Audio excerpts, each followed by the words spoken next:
மக்கள் வணக்கம். நீட் 2024 தேர்வில் 1563 மாணவர்களுக்கு வழங்கப்பட்ட கருணை மதிப்பெண் கிரேஸ் மார்க் ரத்து செய்யப்படும் என்று நேஷனல் டெஸ்டிங் ஏஜென்சி இன்று சுப்ரீம் கோர்ட்டில் கூறியுள்ளது.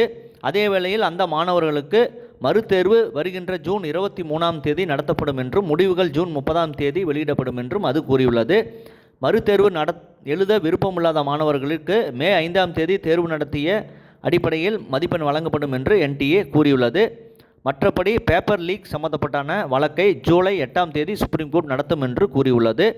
அதே வேளையில் கவுன்சிலிங்கை தடை செய்ய முடியாது என்று சுப்ரீம் கோர்ட் அறிவித்துள்ளது.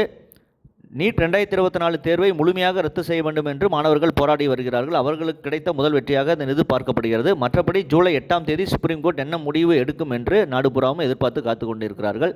இதை பற்றி உங்களுடைய கருத்தை கமெண்ட் செய்யுங்கள். சேனலை ப்ளீஸ் சப்ஸ்கிரைப் அண்ட் ஷேர் செய்யுங்கள். நன்றி, வணக்கம், ஜெய்ஹிந்த்.